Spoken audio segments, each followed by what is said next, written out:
સત પરમાત્મને નમઃ.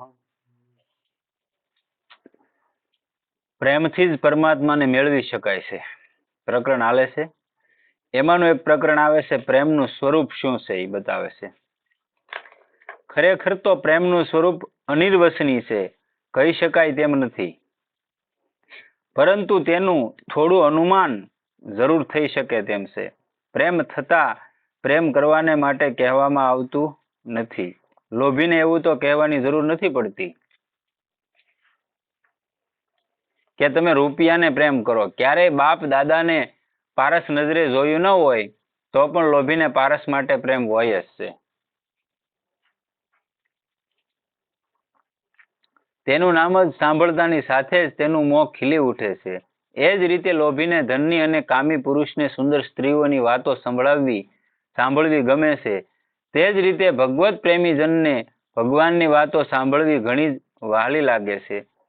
જેવી રીતે આપણા કોઈ પ્યારા મિત્રનું નામ સાંભળીને તરત જ મન તે તરફ દોડી જાય છે અને તેની વાતો સાંભળવી ખૂબ ગમતી હોય છે, આપણે એ રીતે ભગવત પ્રેમી ને પણ ભગવાનની વાતો સાંભળવી સારી લાગે છે. પ્રેમ અને મોહમાં ઘણું મોટું અંતર છે. પ્રેમ કેવો હોવો જોઈએ? તો કે પૈસા ક્યારેય જોયા ન હોય, હાથ પેઢીમાં ભલે ન જોયા બાપ દાદાએ, પણ તોય આ માણસની પાસે પૈસા આવે એટલે એની પ્રત્યે પ્રેમ હોય જ તે સ્વાભાવિક.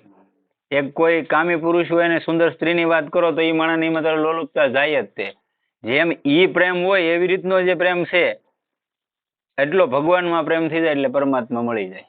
અને ભગવાનમાં પ્રેમ થાય તો જ પરમાત્મા મળે. કેમ કે એક સ્થિતિ એવી આવી જાય, પ્રેમમય દયની સ્થિતિ આવી જાય કે ન્યા માણસ પોગે ને એટલે એ પાગલ જેવીની સ્થિતિ હોય. પ્રેમ રસ ધારા ભક્તિનું એક મોટું લક્ષણ છે. એમાં માણસ રોતો હોય, બિલખતો હોય, હાલ્યો જતો હોય, તમને એમ લાગે ગાંડો લાગે, પણ હકીકત એની મસ્તીમાં હોય. એને કોઈ દુનિયાદારી અરે પડી ન હોય. પ્રેમ વિશુદ્ધ છે, મોહ કામનાથી કલંકિત છે. મોહમાં સ્વાર્થ છે તે છૂટી જાય છે. પ્રેમ સ્વાર્થ વગરનો હોવાથી તે નિત્ય છે. તમારો સ્વાર્થ હોય કોઈની હારે તમે પ્રેમ કરો એ અલગ છે, પણ નિસ્વાર્થ ભાવે ભગવાનની પાસે શું છે? આપણે એને પેલું શું લઈ લેવાના છે? નિસ્વાર્થ જ છો નહીં તો સ્વાભાવિક નિસ્વાર્થ પ્રેમ છો. અને બાળકને માતામાં એક પ્રકારનો મોહ હોય છે, તે જ કારણે તે માતા પાસે રહેવાની ઈચ્છા રાખતું હોય છે, પરંતુ સાથોસાથ તેની આજ્ઞા મુજબ કામ કરવા માટે પણ સદાય તત્પર રહે છે. પ્રેમમાં આવું નથી થતું. ત્યાં તો પોતાના પ્રેમાસ્પદને કેવી રીતે સુખ પહોંચે, કેવી રીતે તેનું કોઈ કાર્ય હું જ કરી આપું, એવી વાતની ખોજમાં પ્રેમી રહેતો હોય છે. આમાં વ્યક્તિને જેને પ્રેમ કરતો વ્યક્તિ વિશેષની આપણે વાત લઈ, પરમાત્માની તો વાત આખી રાખો. વ્યક્તિ વિશેષને કોઈ માણસ પ્રેમ કરતો હોય તો એની પાસે એ જ ભાવના હોય કે આનું કેમ સારું કરું તો આ મારાથી રાજી થાય એમ. આમાં વ્યક્તિને ખુશ કરવા માટે મહેનત કરતો હોય જે પ્રેમ કરતો હોય. તો આમાં એવું છે કે પરમાત્મા ખુશ રહેવા જોઈએ તમારાથી, એવો પ્રેમ કરો. ભગવાન ખુશ થવો જોઈએ, તમારા સ્વાર્થ માટે નહીં. તો જલ્દી પરમાત્મા મળે છે એમ કે છે. રોવું આવી જાય, એવું બધું થવા મળે. તમે એકલા બેઠા બેઠા એકાંતમાં ભજન કરતા હોય. આપણે એકલા બેઠા બેઠા ગામનો વિચાર કરતા હોય, શું કરતા હોય? ક્યારે ભગવાનનો વિચાર આપણે નથી કર્યો કે મારી 60 વર્ષ કે 70 વર્ષ કે 100 વર્ષની જિંદગી વહી ગઈ, આમાં મેં શું કર્યું? એમ ક્યારે એકલા તમે બેઠા બેઠા વિચારજો. ક્યારેય કોઈ માણસ પાછળની જિંદગી તરફ નજર નહીં નાખે. ખાલી બેઠા બેઠા તમે એકાંતમાં બેઠો ને ત્યારે વિચાર કરવો પાછળ શું હતું, કેવી જીવન હતું, મારા મા બાપ કોણ હતા, અમે કેવી રીતના જીવતા હતા. તેથી આવું કાંઈ નહોતું, તેથી મજા હતી. પણ અત્યારે ટેકનોલોજી બધું આવી ગયું, પણ જે હાસું સુખ હતું એ તો છે નહીં. કોઈ તમને પ્રેમથી બોલાવે વ્યક્તિત્વ નથી. હોય તો બતાવો, કોઈ હોય તો. તમારા સ્વાર્થને લઈને જ તમને બધા બોલાવે છે. તમારો એનો સ્વાર્થ પૂરો થઈ ગયો એટલે તમને કોઈ બોલાવા રાજી નથી. એવું છે. હા, કોઈ નહીં. હા, એ વિચારવું જોઈએ તો સારું પડે.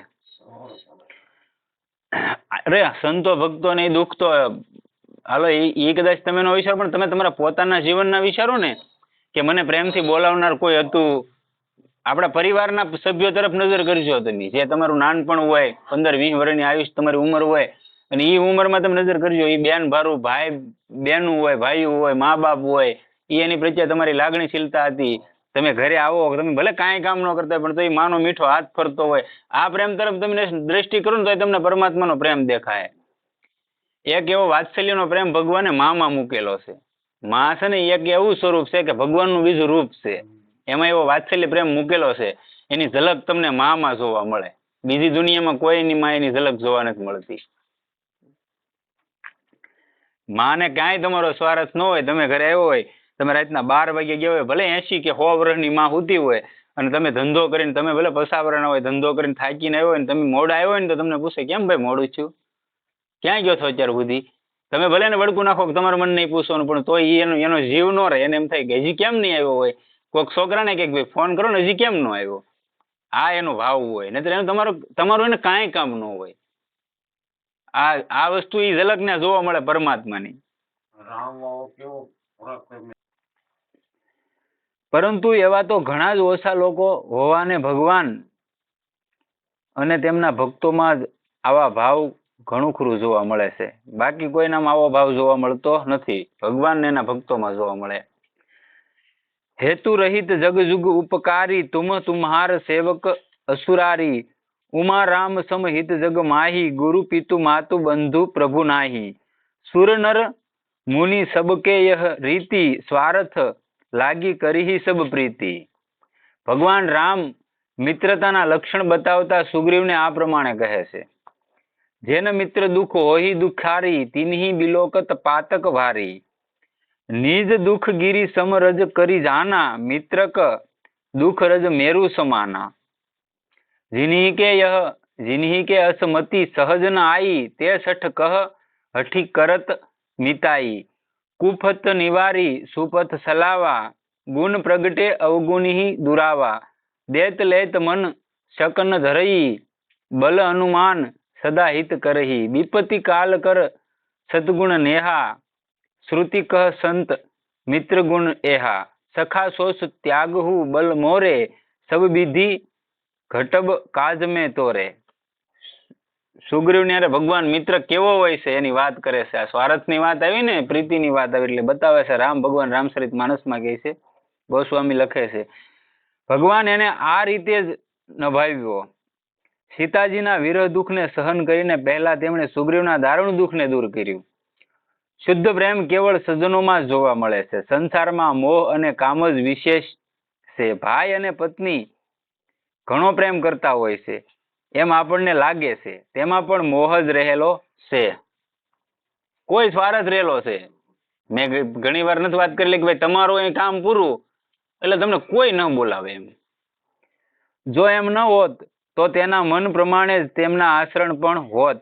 જે વાતે તે સુખી થાય છે એ વાતને જ તેઓ માનતા હોત અને તે પ્રમાણે જ કરતા હોત.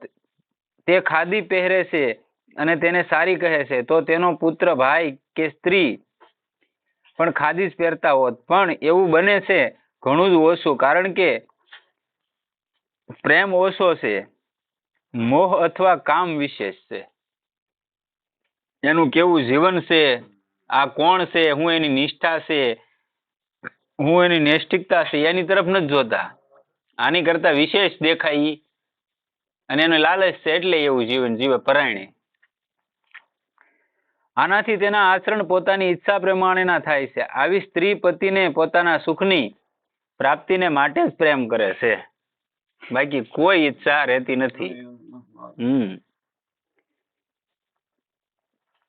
પતિના સુખને માટે નહીં, તેનું નામ પ્રેમ નથી. ભગવાન માટે આવો મોહ ઉત્પન્ન થવો એ જ ઉત્તમ તો છે, પરંતુ પ્રેમ એ તો કોઈ જુદી જ વસ્તુ છે. પ્રેમમાં પણ જો વિશુદ્ધ ભાવ હોય તો તેનું તો શું કહેવું. લેશ માત્ર સ્વાર્થ ન હોય, વિશુદ્ધ પ્રેમ, જેને ભગવાન માટે જ તે બેઠા બેઠા આહુડ આવી જવા જો કે ક્યાં આ ઈશ્વરની મૂર્તિ સામે કે ભલે એની છબી હોય એની સામે બેઠા બેઠા તમને કાંઠમાં આહુડા પડી જવા જોવે. આવો જ એનો ભાવ બંધાઈ ગયો એની માટે તરત કામ થઈ જાય. એને જ વિશુદ્ધ પ્રેમ કહેવાય, લેશ માત્ર સ્વાર્થ નહીં. બસ. અને આ કોઈ વસ્તુ દેખાડવાની નથી પાછી કે ભાઈ હાલો આપણે ઢીલા ટપકા કરીએ કે ગામમાં મને 5 જણા ભગત કે એ વિષય જ નથી. તમે જે સ્થિતિમાં રહ્યો એ સ્થિતિમાં રહીને ભજન કરો. પુરુષ હોય હાલો તિલક કરીએ કે કંઠી માળા પહેરીએ કે તો સ્વાભાવિક પહેરાય, એમાં કોઈ વાંધો નથી. સ્ત્રી હોય તો ઘણી બધી એવી જગ્યાએ એવી તકલીફ થતી હોય સ્ત્રીઓને કે જે હાહરિયામાં જાય, દીકરી આપણી હોય હાહરિયામાં જતી હોય તો ન્યાય કોઈક બીજાને માનતા હોય તો ન્યાય બધી વસ્તુ ન હાલતી હોય. તો એની માટે કે સ્ત્રી પુરુષ બધા માટે કે ભાઈ તમે તિલક પધરાવી શકો તો જ પધરાવવાનું. તમારે કોઈ તકલીફ થતી હોય પારિવારિક તો નહીં પધરાવવાનું કંઠી માળા તિલક. તમે મનમાં નામ જપ કરો તો દુનિયા ક્યાં તમને ભાળવાની છે? અને તમે ભગવાનને વિશુદ્ધ પ્રેમ અંદરથી જ કરો તો તમારે દુનિયાને ક્યાં દેખાડવાનો છે? હા, એ ક્યાં કઈ એવું તો છે નહીં. હા એમ તો પછી વાસ્તવમાં સાધકને માટે આવો પ્રેમ સુગમ છે. રૂપિયાના પ્રેમ કરતા એમાં ઓછો પરિશ્રમ છે. રૂપિયાને જે તમે પ્રેમ કરો એમાં તો બહુ મહેનત પડે, પણ આમાં એની કરતા આવો ઓછો પરિશ્રમ છે. કારણ કે રૂપિયાના પ્રેમમાં તો કેવળ આપણે જ પ્રેમ કરીએ છીએ. રૂપિયો તો જડ વસ્તુ છે. પૈસાને તમે પ્રેમ કરો સ્વાભાવિક છે, પણ તમે જ પ્રેમ કરો, પૈસો તમને પ્રેમ નથી કરતો.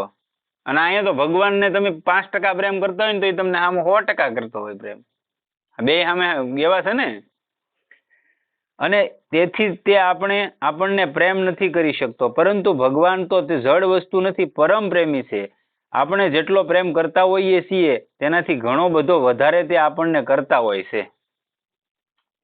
આપણે પોતે છીએ ને, આપણે ક્યારેય વિશ્વાસ નથી કર્યો પરમાત્મા માથે. માની લો આપણે અહીં બેઠા છીએ, એમાંથી કોઈને એક વ્યક્તિ રાજકીય ક્ષેત્રનો માણસ આવ્યો હોય ને કીધું હોય કે ભાઈ તમારે કાંઈ પણ કામ પડે અડધી રાતે ફોન કરજો, આપણને કેટલો બધો અભિમાન, આપણને એમ છે ઓહો મારું કામ થઈ ગયું, આવો મોટો માણસ મને મળી ગયો કે જેને લીધે મારું ગમે એવું અટકેલું છે ને તો ઉકલી જાય, એમ આપણને પાવર આવી જાય ને. જો એક માણસના કહેવાથી, એક રાજકીય ક્ષેત્રના માણસના કહેવાથી જો આપણને એટલો બધો પાવર આવી જતો હોય તો આ તો આપણે ભગવાનના અંશ છીએ. એ ગીતામાં કૃષ્ણ ભગવાને ચોખ્ખું કીધેલું છે કે તમે આ જીવ માત્ર મારો અંશ છે. તો એનાથી તમને કેટલો પાવર મળે? તમે એટલું માની લો તો મળે કે ન મળે? પણ માણસ માની નહીં શકતો. વાણીમાં કીધું સંતના સંતપણા નથી મફતમાં મળતા, મોંઘા મૂળ ચૂકવવા પડતા. હા, અમુકને ન ખબર હોય એમ થતો હોય કે હું પૈસા ચૂકવવા પડતા. સાચી વાત છે. પૈસા નથી ચૂકવવા પડતા, એની પાછળ ભોગ દેવો પડે. ભોગ દેવો પડે. માં હોય, માં એક સાદું દ્રષ્ટાંત આપી દો. કોઈ પણ ની માં હોય એને એમ કહેવાય કે આ તારા પિતા છે. હવે છોકરાને ક્યાં ખબર છે એના બાપ છે એમ? હાલો એને તો માનવાનું જ છે ને. એની માએ કીધું કે આ તારા પિતા છે, એ જીવન પર્યંત એને પિતા કઈ નિભાવે છે ને એમાં એનો પ્રેમ હોય છે. બરોબર, પકડી લીધું ને. તો ભગવાને તો ગીતામાં ચોખ્ખું કીધેલું છે કે તું મારો અંશ છો, તારે મૂંઝાવાનું થતું જ નથી. પણ આપણે ભૂલી ગયા, ત્યાંથી દુઃખ છે. આથી તેમાં શીઘ્રતાથી સિદ્ધિ પ્રાપ્ત થાય છે. એ પ્રમાણે જ મહાત્માઓને પ્રેમ પણ આપણા જ હિતને માટે હોય છે. આપણે જો એકવાર પ્રેમ કરવા ઈચ્છીએ છીએ તો તેઓ 4 વાર કરતા હોય છે. આપણે એકવાર જ ભગવાનને પ્રેમ કર્યું તો એ 4 વાર તમને પ્રેમ કરતા હોય છે. તેમાં એમનો કોઈ સ્વાર્થ હોતો નથી, નિસ્વાર્થ. માતાના પ્રેમમાં પણ મોહ તથા કામ રહેલો છે. માનો પ્રેમ હોય આપણી પ્રત્યે, પણ સો એમાં એક ઝલક મળે પરમાત્માની, પણ એમાં થોડો ઘણો મોહ ને કામ રહેલો હોય કે ભાઈ મારો દીકરો છે, અત્યારે હું હિસકો નાખું, મોટો કરું, મોટો થઈને ઈ જ મને રોટલા દેવાનો સહાય. એનો અંદર એની અંદર થોડોક સ્વાર્થ તો છે ને. પણ તોય અંધાઈ કરતા કોઈ દુનિયામાં તમને ઝલક પરમાત્માની મળતી હોય તો માં મળે. અને માં અને એક બેન, આ બેનનો પ્રેમ છે ને વિશુદ્ધ પ્રેમ હોય, એને એક લેશ માત્ર લાલચ ન હોય. હા તોય એમ કે હા એમ. શ્રાદ્ધ, પિંડ અને સેવા વગેરેનો સ્વાર્થ રહેલો હોય છે. આ બે વસ્તુનો તો ખાસ મા બાપમાં પ્રેમ હોય છે. કેટલાકમાં કેવળ માત્ર મોહ જ હોય છે. જેમ કે એક ઘરડા માજી છે, તેનો એક પૌત્ર છે, તે એના ઉપર અપાર સ્નેહ રાખે છે. તેની કોઈ ફળની આશા નથી જ, કારણ કે તે જાણે છે કે તેના મોટા થતા સુધીમાં તો તે આ સંસાર છોડી જવાની છે. એ વાત તે બરાબર જાણે છે. એ પ્રમાણે જ બીજી એક માતા છે કે જેને દુરાસારી, કુટિલ માતા પિતા અને પરિવારને હેરાન કરનારો કુપુત્ર છે. તેણે ચોરી કરીને તે જેલ ગયો. માતા તેના માટે રુદન કરે છે, જેની પાસેથી કોઈ પણ પ્રકારના સુખની સહેજ પણ આશા નથી. આમ હોવા છતાં પણ તેને મુક્ત કરાવવા માટે પૂરતો પ્રયત્ન કરે છે. કારણ એટલું જ છે કે પુત્રમાં તેનો મોહ છે. પ્રેમ એથી વિલક્ષણ છે. પરમાત્મામાં સ્વાર્થ વગરનો અનન્ય પ્રેમ હોવાથી જ પરમ લાભ થતો હોય છે. પ્રેમ છે પણ નિષ્કામ, પરંતુ થોડો છે તો તેનાથી ભગવત પ્રાપ્તિ જલ્દી ન થાય. વિશુદ્ધ તેમજ અનન્ય પ્રેમ જ ભગવત પ્રાપ્તિનું મૂલ્ય છે. સ્ત્રી, પુત્ર વગેરે ભોગો પદાર્થો તેમજ સ્વર્ગ સુખને માટે જ પ્રેમ છે. તે પ્રેમ ભગવાન સાથે નથી, પણ ભોગોને માટે જ છે. અહીંથી તમે પુણ્યદાન કરી નાખો કે કોઈ સારા કર્મો યજ્ઞ યાગાદી કરી નાખો તો આ યુગનું પ્રમાણ શું છે? નામ કીર્તન શ્રેષ્ઠ સાધન છે. બરોબર. ઓલાથી તમે કદાચ થોડું ઘણું બીજું કઈ કરી નાખો તો તમે ક્યાં સુધી જાઓ? સ્વર્ગ સુધી જાઓ. અહીંથી મોટું કોઈ ખાતું તમને ઉપર મળતું હોય તો સ્વર્ગનું મળે, સારું સુખ ભોગવવા માટે. તો ત્યાં જઈને તમે શું કરવાના? તો કે ઓલી ચાર્જિંગ બેટરી ચાર્જિંગ ખૂટી જાય ને પાછી ચાર્જિંગમાં મૂકવી પડે. એમ તમારું નેલી પોઈન્ટ ખૂટી ગયું એટલે પાછું પૃથ્વી માથે તો આવવાનું જ છે અને પાછો અહીં જન્મ લેવાનો છે. અને એમાંય તમે પાર ઉતર્યા તો ઉતર્યા, નહીતર ન ઉતરી શકો. તો ભાઈ સ્વર્ગના સુખ ભોગવવા માટે આખી જિંદગી મહેનત કરવી, કાંઈ પણ તમે કર્મ કરો સાત્વિક કર્મ, અને સ્વર્ગ સુધી જવા માટે મહેનત કરવી, એના કરતા પરમાત્માને મળવા માટે મહેનત ન કરી લેવાય? આ જન્મમાં છેલ્લા જ મા બાપ ને આ છેલ્લી જ કુળ જે કાંઈ કાસ્ટ છે એમાં છેલ્લી જ વાર આવવું, હવે ન આવવું, આ નિશ્ચય કરી લેવો પડે. એ આશા રાખીને કરવાનો. તો શું છે?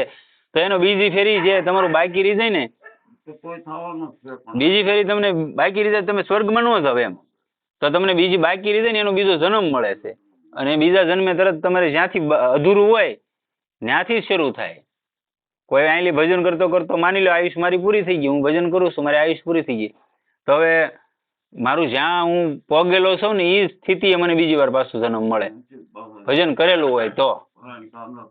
હા એમ ઘણા નથી કહેતા કે ભાઈ આને જીવનમાં કાંઈ ન કર્યું સીધો સંન્યાસી બની ગયો, નાની ઉંમરમાં સંન્યાસ લઈ લીધો, પણ એનું પૂર્વનું તૈયાર હતું.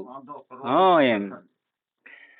જો કે મુક્તિને માટે પ્રેમ હોવો સારો ગણાય, પરંતુ સર્વોચ્ચ પ્રેમ તો એને જ કહેવાય છે કે જે કેવળ પ્રેમને માટે જ હોય છે, અને તેનું નામ વિશુદ્ધ પ્રેમ છે. કોઈ સંત કે સત્સંગીઓનો પ્રેમ પણ જે પરસ્પરનો હોય છે તેને પણ બિલકુલ નિસ્વાર્થ તો ન જ કહી શકીએ.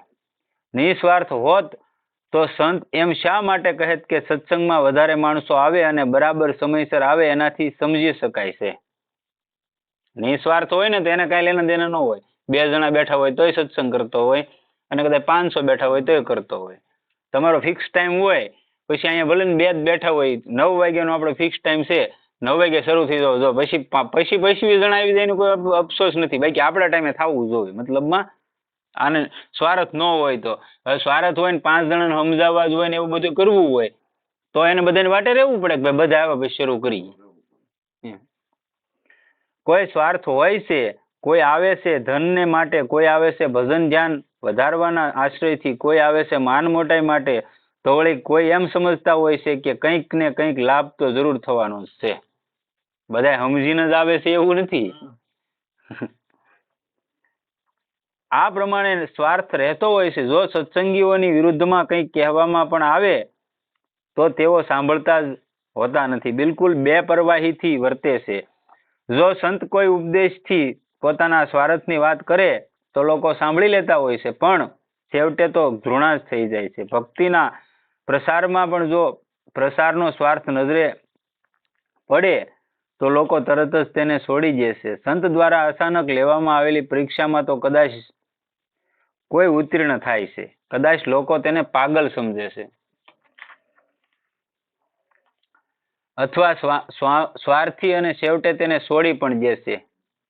સંત કદાચ તમારી પરીક્ષા લીધી હોય તો કાંઈ એમ કે આ બાબુ ગાંડા થઈ ગયા લાગે, અને કાં પછી માણસો છોડીને ભાગવા મળે છે. બે હતા હોય ને ના રહી એમ. એક દ્રષ્ટાંત દ્વારા સમજાવે છે. કોઈ એક ગામમાં 2 સાધક રહેતા હતા.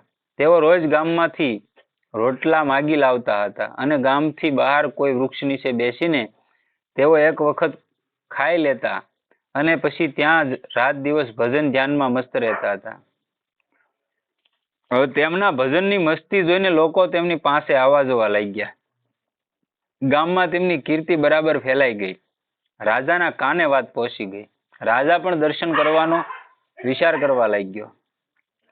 લોકોએ આવીને એ બંનેને જણાવ્યું કે આજે તો આપના દર્શન કરવા મહારાજ પોતે જ પધારી રહ્યા છે.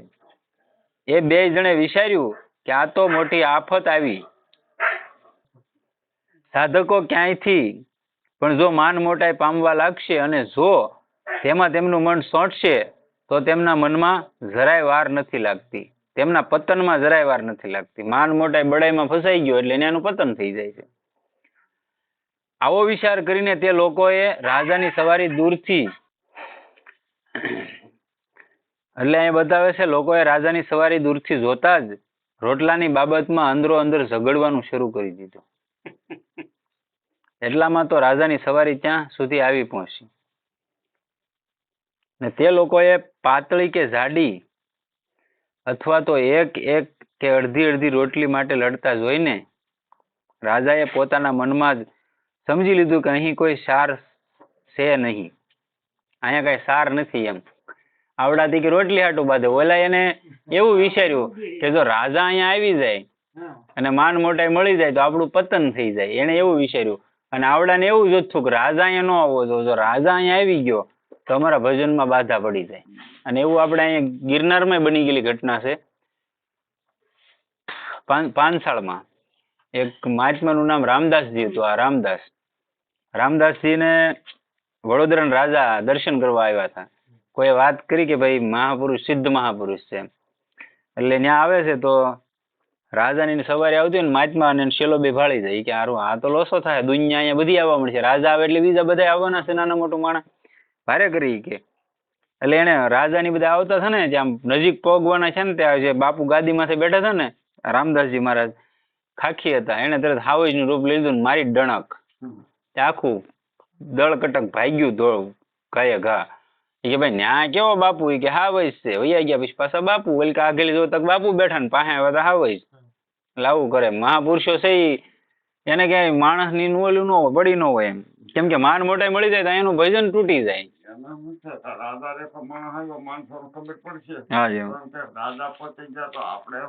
હા, કોઈ સિદ્ધ પુરુષ હશે એમ કરીને માણસો આવે.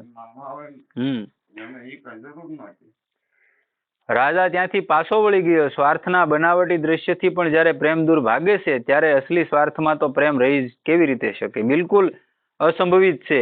એટલા માટે પરમાત્મા સાથે તો સ્વાર્થ રહિત પ્રેમ જ કરવો જોઈએ. સાસા, અનન્ય અને વિશુદ્ધ એવા વિશુદ્ધ પ્રેમના જેવી બીજી કોઈ જ વસ્તુ જગતમાં નથી. પરમાત્મા તેનાથી જ મળે છે, તે જ એની કિંમત છે. જ્યારે એ પ્રેમ જાગૃત થાય છે ત્યાર પછી તો એક ઈશ્વર સિવાય બીજી કોઈ જ વસ્તુ તેને સારી લાગતી નથી. પછી એક જ પરમાત્મા. દુનિયાદારી બધા 20 વર્ષનો વયો ગયો હોય કે જે કઈ છું એની માટે બધું તુચ્છ થઈ જાય. કેમ કે એ સમજી ગયેલો હોય આ કોઈ મારું છે નહીં, છેવટે તો છોડીને જવાના છે. અને આનું નામ જ છે ને મૃત્યુલોક. મૃત્યુલોક ને એમાંય દુઃખાલયમ. અહીંયા કોઈ એમ કે મારું સુખ છે એ વાત ખોટી. કરોડો નો આસામી હોય તો અંદરથી દુઃખી હોય, કાંઈક પ્રોબ્લેમ હોય. એટલે એનું નામ જ દુઃખાલયમ ને મૃત્યુલોક છે. અહીંયા આજ સુધીમાં કોઈ જીવિત નથી, બસ જેટલા આવ્યા એટલે બધા ગયેલા છે. હા એમ. હા મટે ન મટે. જે વસ્તુ સારી જ નથી લાગતી હોતી આપણે લોકો ભગવાનની પૂજા કરીએ છીએ તેઓ ગ્રહણ નથી કરતા. શું કારણ હોઈ શકે? પ્રેમ નથી. જો પ્રેમ હોય તો તેઓ અવશ્ય ગ્રહણ કરે છે. ગીતામાં ભગવાને પોતાના જ શ્રીમુખે આમ કહ્યું છે, પત્રમ પુષ્પમ ફલમ તોયમ યોમે ભક્તિયા પ્રયસ્તિ તદહમ ભક્ત્યુ પ્રયતમ સ્માની પ્રયતાત્મનઃ. 9મા અધ્યાયનો 26મો શ્લોક છે. ભગવાન આપણા ફળ, ફૂલ અને પાંદડાના ભૂખ્યા નથી. આપણે ત્યાં લઈને જઈએ, થાળ લઈને જઈએ ને આમ છે ને તેમ છે ને મેં આમ કર્યું, પણ તમારી જેવા ભાઈ લાખો કરોડો દેવા વાળા પડ્યા, એની ભૂખ તો બળી નથી. ભગવાન આપણા ફળ, ફૂલ ને પાંદડાના ભૂખ્યા નથી જ, તે તો ભૂખ્યા છે પ્રેમના. અને તેઓ શોધે છે દુનિયામાં કોઈ સાચા પ્રેમીને. અને સાચો પ્રેમી તો એ છે કે જે ભગવાનને માટે પોતાની ખાલ ઉધેડતા એના રોમ રોમથી સ્વાભાવિક પ્રસન્નતા ઝળહળતી હોય. જે વસ્તુઓને તે પોતાની માને છે તેને પ્રભુ સ્વીકારી લે છે. ભગવાન કે તું મારો થાને તો હું તારું બધું લઈ લઉં. પેલા તો તું મારી બાજુ આવી, મારી પાસે આવવાની ઈચ્છા કરતો હોય ને તો પેલા બધું લઈ લે અને પછી પાછું આપે, પણ પેલા તો લઈ જ લે. એક ફેરી ડોલાવી તો જ તે કે આ કેટલાકમાં છે એમ. તેને પ્રભુ સ્વીકારી લે છે, તેથી તેને ઘણી જ પ્રસન્નતા થાય છે. એમ માને છે કે તેનાથી તેઓનો અહંકાર ચાલ્યો ગયો. વાત પણ સાચી છે. જે વસ્તુને માણસ પોતાની ગણે છે તેને કોઈ શ્રેષ્ઠ પુરુષો પણ સ્વીકારતા નથી હોતા, તો ભગવાન તો કેવી રીતે તેનો સ્વીકાર કરી લેશે? આપણી માનેલી વસ્તુ કોઈ બીજો માણસ નથી સ્વીકારતો, સજ્જન માણસ હોય એ નથી લેતો, ભાઈ તારું છે મારે શું કરવું? તો ભગવાન થોડો તમારી વસ્તુ લઈ લેવાનો છે? જો ભગવાનને આપણી આપેલી વસ્તુ સ્વીકારી લીધી તો આપણો અહંકાર જરૂર ગયો. ખરેખર તો બધું ભગવાનનું છે, આપણે ભૂલથી તે બધું આપણું ગણતા હોઈએ છીએ. આ ભાવને દૂર કરવાની જરૂર છે. જે દિવસે વસ્તુઓ સાથે આપણને પણ ભગવાને અપનાવી લીધા, સમજી લેજો કે તે દિવસે ભગવાન આપણા થઈ ગયા. આપણે એનું ઉદાહરણ છે ને કે ભાઈ સત્યનારાયણ ભગવાનની કથા આપણે કરીએ, એવો ને એવો શેરો એના એ બનાવવા વાળાને તમારે દેવાનો ભાઈલો આની કરતા સળિયાતી વસ્તુ નાખીને બનાવો, તો ઈ ભાવ એમાં ન હોય. કેમ કે તમે જ્યાં પૂજા કરી પછી તમારો ભાવ છે કે ભાઈ મેં સત્યનારાયણ ભગવાનની કથા કરીને એ ભગવાનને એની પ્રસાદ ધરાય, તુલસી પત્ર એમાં અર્પણ થાય, ભગવાન જમે પછી આપણને દે, એ પ્રસાદી બની જાય ને, એમાં તમારો પ્રેમ આવી ગયો. એટલે એનો સ્વાદ ફરી જાય કે ન ફરી જતો એમ.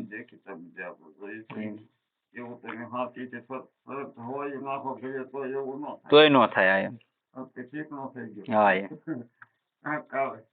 જ્યારે ભગવાનમાં વિશુદ્ધ પ્રેમ જન્મે છે ત્યાર પછી તો સંસારમાં કોઈના તરફ વિશેષ પ્રેમ કે ભય નથી રહેતા, અને કોઈ પણ જાતના અપમાનની પણ પરવા તેને રહેતી નથી.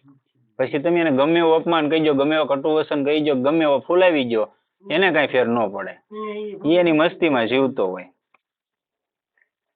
જેવી રીતે મહાભયંકર પૂરમાં ગંગા કિનારે બધા જ વૃક્ષો તણાઈ જાય છે, એવી જ રીતે પ્રેમની પ્રબળ ધારામાં માન અપમાન વગેરે બધું જ વહી જાય છે. જેવી રીતે ધ્યાનમાં બેઠેલો યોગીની વૃત્તિ ભગવાનની સામે જ વહે છે, એ જ રીતે પ્રેમ ધારા પણ ભગવાનની અભિમુખ થઈને વહ્યા કરે છે. આ અવસ્થાનો આનંદ વર્ણાતીત છે. આ અવસ્થાનો આનંદ વર્ણાતીત એટલે એનું વર્ણન કોઈ ન કરી શકે. તેના અહંકારથી ઉત્પન્ન થનારા લાજ, ભય, માન વગેરે જાતના બધા જ દોષો ચાલ્યા જાય છે. બધા જ દ્વંદ મટી જાય છે. પ્રેમી માત્ર એક શબના જેવો થઈ જાય છે. તુલસીદાસ હતા, ગોસ્વામી તુલસીદાસજી, એને પત્ની એને કીધા વગરના વૈયા ગયા હતા ને ઘરેથી એના ભાઈની સાથે.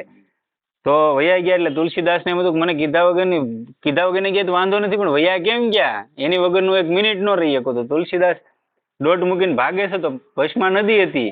હવે એનો અહીંયા પ્રેમનું ઉદાહરણ પૂરું પડે છે, જોઈજો તમે.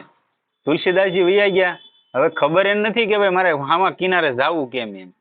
એને એક લાશ મળે છે, અને લાશની એને એમ ચૂક લાકડું છે, લાશને માથે બેહીને ઓલા કાંઠે વૈયા જાય છે, અને કપડા બપડા બધું વીયું ગયેલું હોય છે તણાઈ નદીમાં.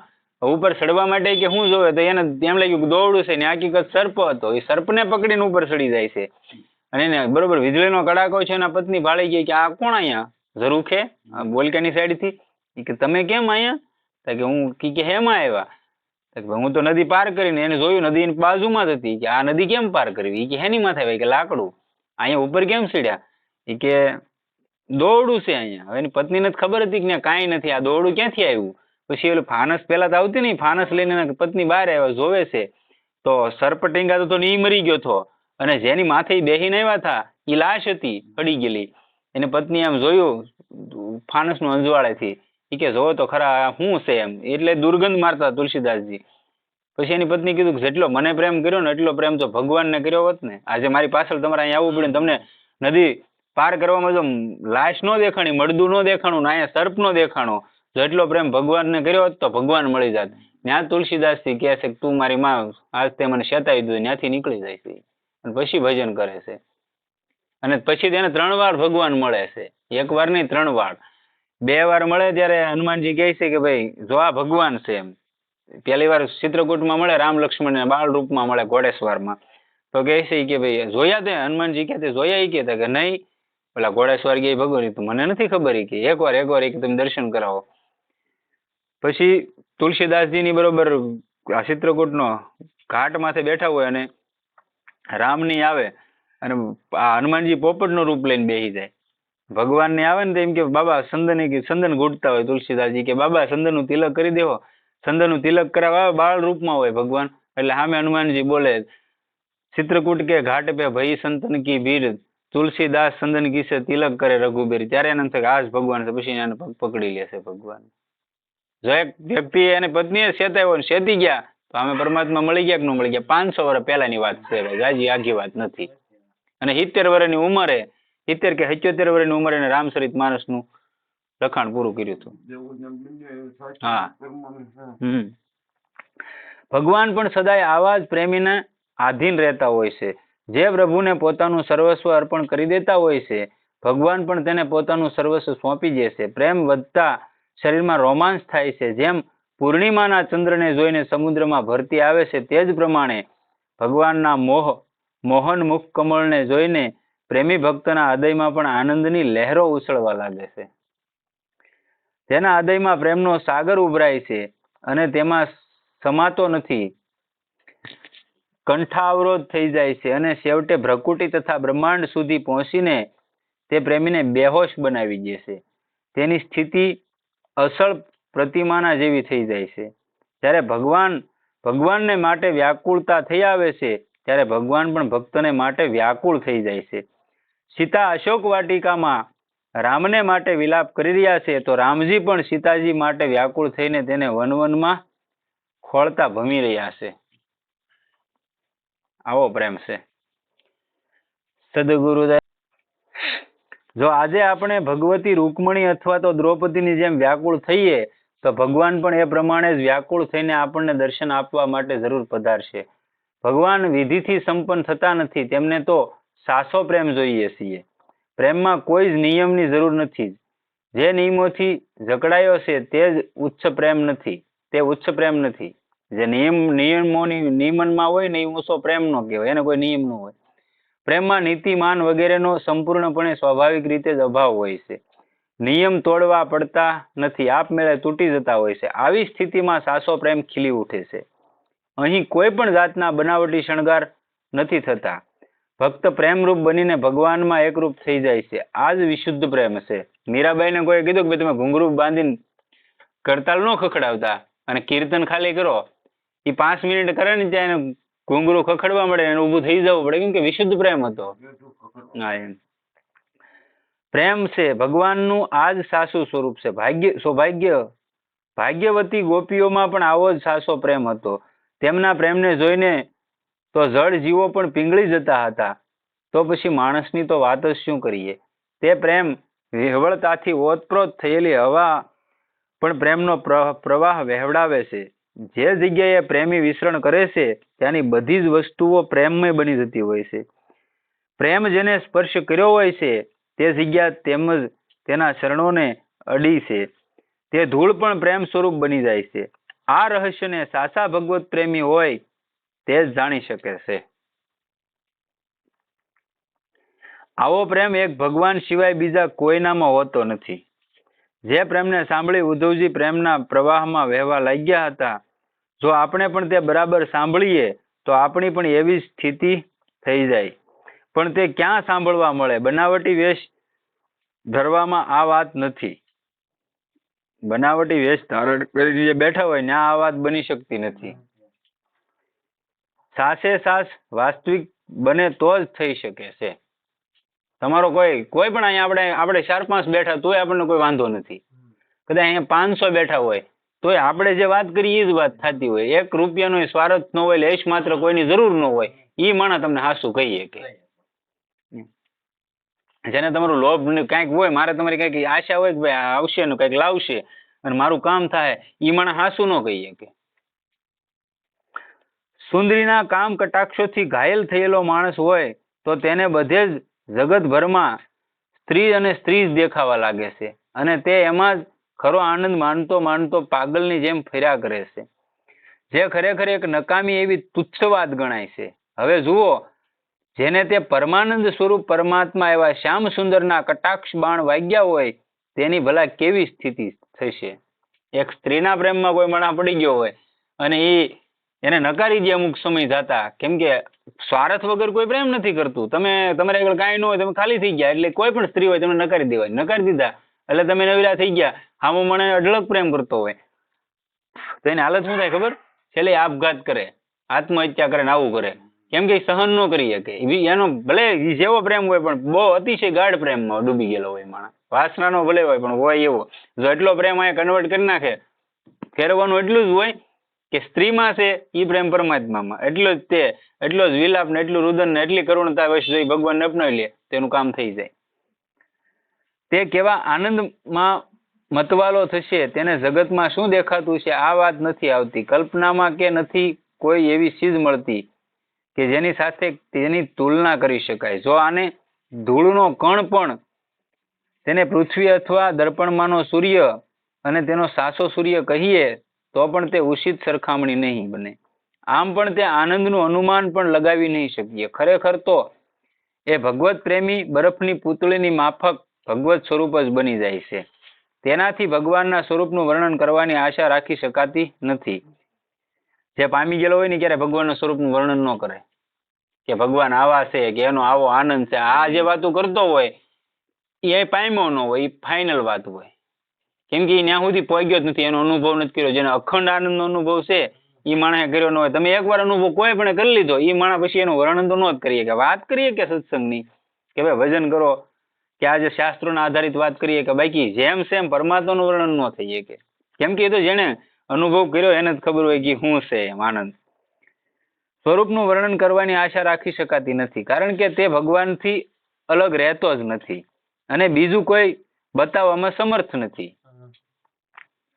જોકે પરમેશ્વરની પ્રાપ્તિ પછી પણ પ્રેમીનો પૂર્વદેહ આપણને દ્રષ્ટિગોચર તો થાય જ છે, પરંતુ તે તો પ્રેમ સ્વરૂપ જ છે. જે તરફ જાય છે ત્યાં જ પ્રેમ વર્ષા કરે છે. વર્ષાની જેમ તેમની દ્રષ્ટિ જ લોકોની પ્રેમ સુધાથી ભીંજવી દે છે. આવા પુરુષોના દર્શન પણ મુશ્કેલ છે. પછી ભગવાનના દર્શન તો કહેવું શું, પરંતુ પ્રેમ હોવાથી તેનું પ્રાપ્ત થવું એ પણ સહજ છે. ભગવાન તો દયામય છે. તેઓ આપણા કર્મો પ્રત્યે ધ્યાન આપે તો આપણો ઉદ્ધાર મુશ્કેલ છે, પણ તેઓ આમ કરતા હોતા નથી. તેઓ તો પ્રેમના બદલામાં પોતાની જાતને વેચી દે છે અને આ વાત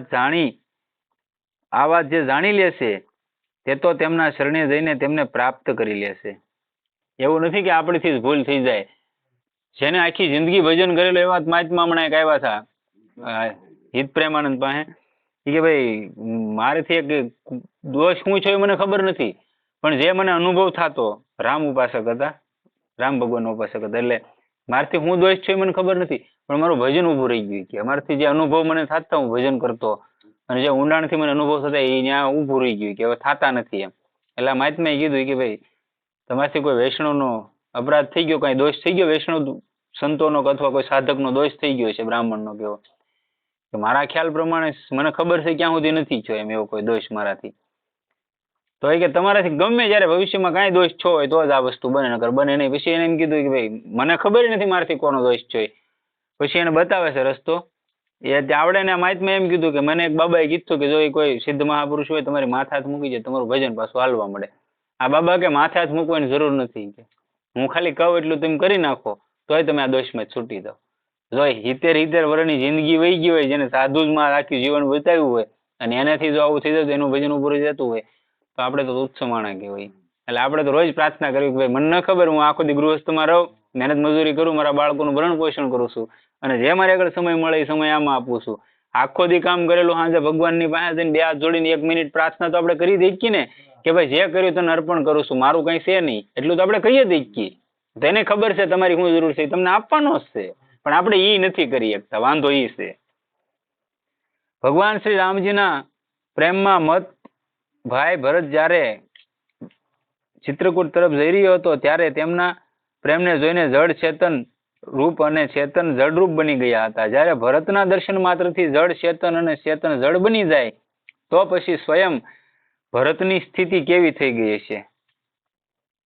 પથ્થર જો બોલવા માંડતા હોય, ભલે બોલ્યા નહીં પણ પથ્થરમાં જો વાસા ફૂટી જતી હોય ભરતજીને જોઈને, તો ભરતજી પોતાની સ્થિતિ કેવી છે વિચારવા જેવું છે ને. એ તો એમ હા એમ હા એમ તો ભરત જ તો અહીંયા બતાવે છે ભરતની સ્થિતિ કેવી થઈ હશે તો તે ભરત જ જાણે ને. આ પ્રમાણેનો સ્વાર્થ વગરનો પ્રેમ જ શુદ્ધ અને અલૌકિક ઉજ્જવળ પ્રેમ કહેવાય છે. તેમાં નથી તો કોઈ પણ જાતની મલિનતા કે નથી કોઈ પણ જાતનો વ્યભિચાર. એ તો દેદીપ્યમાન પ્રકાશ સૂર્યના જેવો નહીં પરંતુ પરમ જ્ઞાનમય નિર્મળ જ્યોતિથી યુક્ત અમૃત કરતાંય વિશેષ અમર કરનારો તથા સ્વાદિષ્ટ છે. આ જ સાચા આનંદના સત્ય સ્વરૂપને માટે આપણે પ્રયત્ન કરવાનો છે. ક્ષણિક સુખ આપનાર ભોગોથી તો ખરેખર દુઃખ જ મળે છે. વૈરાગ્ય જગવીને અને એ પ્રેમમય પરમાત્મામાં મન પરોવી તેમને જ પ્રેમ કરવો જોઈએ. જે દિવસે આપણા પ્રેમનું અવિચ્છિન્ન સ્વરૂપ થશે તે જ દિવસે પરમાત્માની પ્રાપ્તિ અવશ્ય થઈ જશે. આથી જો પાઠક પાઠિકાગણ આ વાત ઉપર સંપૂર્ણ વિશ્વાસ ધરાવતા હોય અને તેમને પરમેશ્વર પ્રાપ્તિની સાધનામાં તત્પર હોવાથી પરમેશ્વર પ્રાપ્ત થવાની સંપૂર્ણ આશા હોય તો સાચા દિલથી આ અનિત્ય દુઃખરૂપ ભ્રાંતિ માત્રથી જોવામાં આવી રહેલા સાંસારિક ભોગોને મનથી તજી દઈને તે બધામાંથી સંપૂર્ણ વૃત્તિઓને ખેંચી લઈ પેલા શુદ્ધ સચિદાનંદ ઘન પરમાત્મામાં જ મનને અનન્ય પ્રેમ ભાવથી પરોવવામાં સુસજ્જ થઈ જવું જોઈએ. પરમાત્માને મેળવવા માટે પ્રેમ જ એક મુખ્ય ઉપાય છે. સદગુરુદેવ કી જય.